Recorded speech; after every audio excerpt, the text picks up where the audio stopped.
আমি বলেছিলাম মেধা মেধা মেধা, ঘটনা মেধা। আমি তো তাদের রাজাকার বলিনি। তারা নিজেরাই স্লোগান দিয়ে নিজেদেরকে রাজাকার হিসেবে পরিচিত করলো সকলের কাছে। যিনি বলছেন নারী করা চাই না, মেধা দিয়ে চাকরি পাবে, সে কি চাকরি পেয়েছে? সে কি বিশেষ পরীক্ষা দিয়েছে?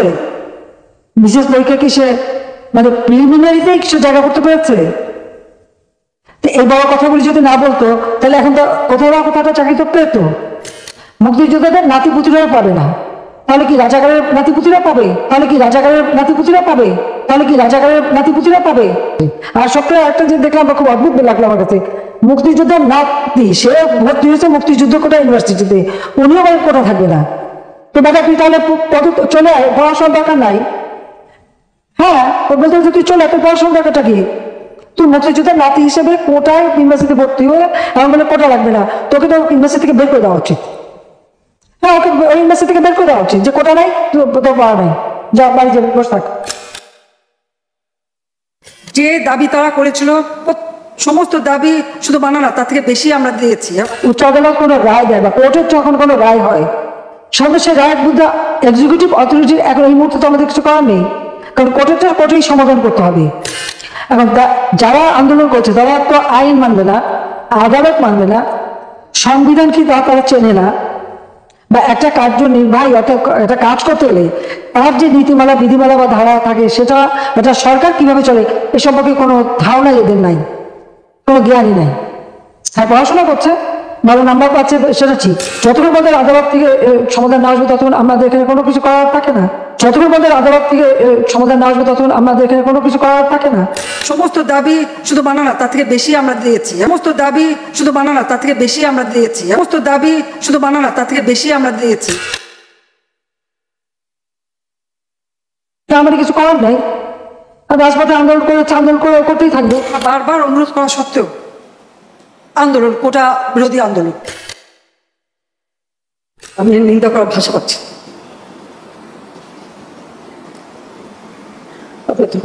সরকার প্রধানকে কাছে পেয়ে ভেঙে পড়েন প্রতিষ্ঠানটির কর্মীরা। আবেগ ধরে রাখতে পারেননি বঙ্গবন্ধু কন্যাও।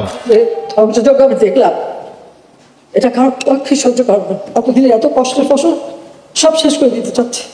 এটি হচ্ছে সবচেয়ে বড় কষ্ট, এটি হচ্ছে সবচেয়ে বড় কষ্ট, এটি হচ্ছে সবচেয়ে বড় কষ্ট, এটি হচ্ছে সবচেয়ে বড় কষ্ট। একটা জিনিস গেলে আবার গড়ে তোলা যায়, কিন্তু একটা জীবন গেলে, প্রাণ গেলে তো আর ফিরে পাওয়া যায় না।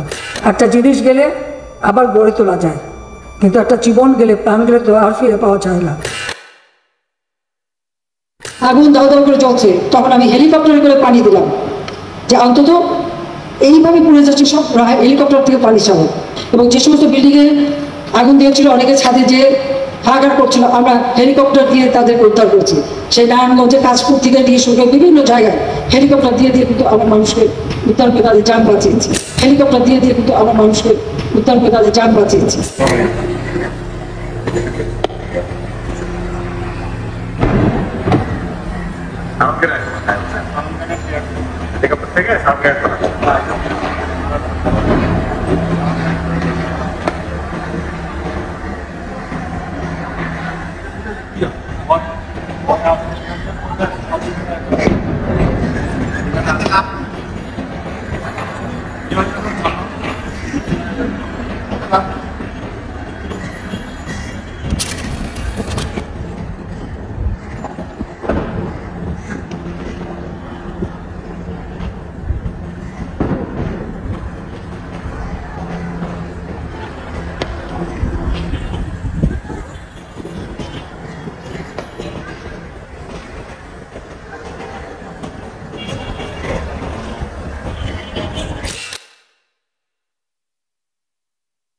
দোতলা বাড়ির মধ্যে জানলার কাছে ছেলেটা, তার গুলি লেগেছে, বলে হেলিকপ্টার থেকে গুলি লেগেছে। আপনারা বলেন হেলিকপ্টারের গুলি ঘরের মধ্যে ঢুকবে কিভাবে?